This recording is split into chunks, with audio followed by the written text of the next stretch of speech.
Good morning, student. Today we read our next topic, formal sector credit in India. In our previous class, we studied that there are two sector of credit. First one is formal and second one is informal. Informal में आते हैं हमारे money lender और friends है, relatives है. Formal के अंदर हमारे आता है बैंक है, कोऑपरेटिव सोसाइटीज़ है. All this come under the formal sector. We have seen in the above example that people obtain loan from various resources.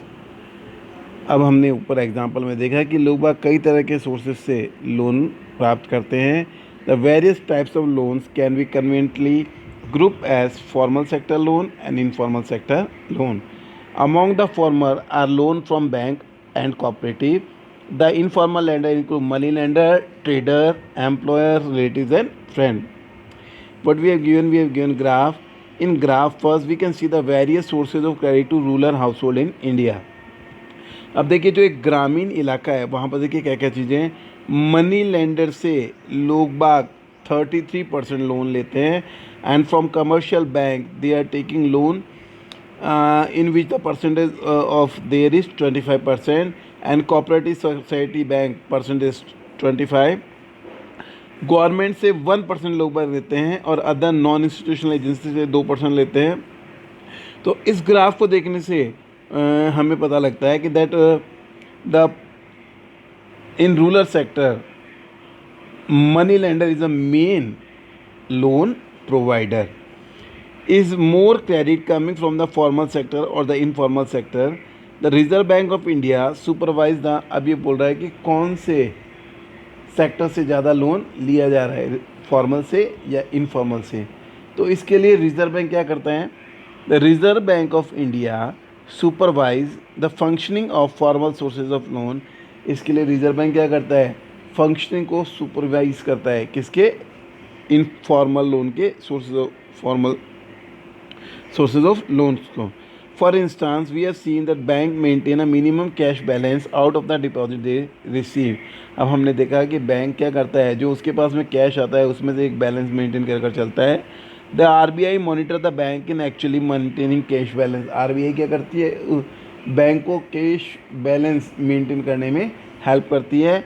Similarly the RBI seize, और इसी तरह से RBI ये भी देखती है कि bank give loan not just to profit making institution but also to small farmers, traders, cultivator and small scale industries और small borrower.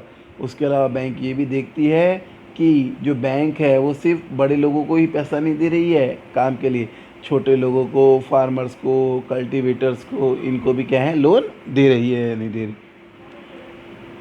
Periodically, bank have to submit information to RBI on how much they are lending to whom at what interest rate etc.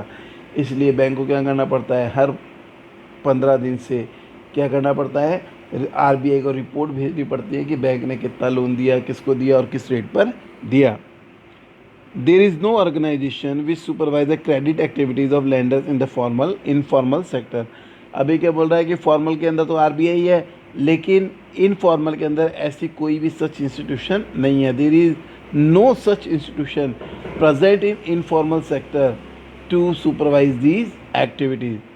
They can lend at whatever interest rate they choose. वो किसी भी rate पर, interest rate पर पैसा ले सकते हैं.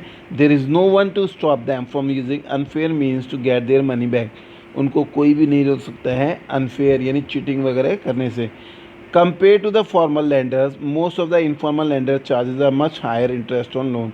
और अगर हम कंपेरिजन करें फॉर्मल और इनफॉर्मल में, तो इनफॉर्मल सेक्टर में जो इंटरेस्ट रेट है वो क्या रहता है, हाई रहता है. Thus the cost is the borrower of informal loan is much higher. इसलिए क्या होता है, जो बोरोअर होता है उसकी इनफॉर्मल कॉस्ट में लोन कॉस्ट क्या होती है, ज़्यादा होती है.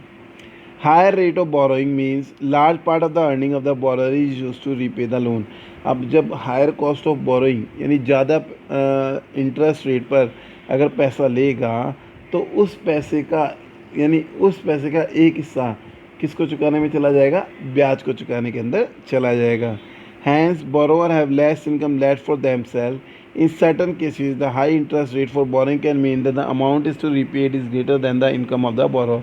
अब ज़्यादा हायर इंटरेस्ट रेट का मतलब क्या हो गया कि जो अमाउंट है जो दिया हुआ है उससे ज़्यादा पैसा एक बोरोवर को देना पड़ेगा। और कई बार लोग क्या होते हैं, डेब्ट ट्रैप के अंदर फंस जाते हैं।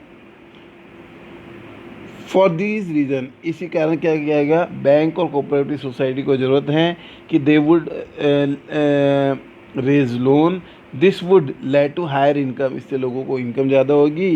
And many people could borrow cheaply for a variety of needs, और इसके कारण क्या होगा, कई लोग बाग सस्ती दरों पर ऋण प्राप्त कर सकेंगे। उससे वो क्या करेंगे, दे कुड ग्रो क्रॉप्स, वो क्रॉप्स उगाएंगे। Set up small scale industries, they could set up new industries and trade in goods. इसलिए ये कहा गया है कि cheap and affordable credit is crucial for the country's development. इसलिए कहा गया है कि चीप और अफोर्डेबल क्रेडिट क्या करती है, कंट्री के डेवलपमेंट के लिए बहुत ही आवश्यक है। Let's all for the today. Tomorrow we read our next topic, formal and informal credit, who gets what.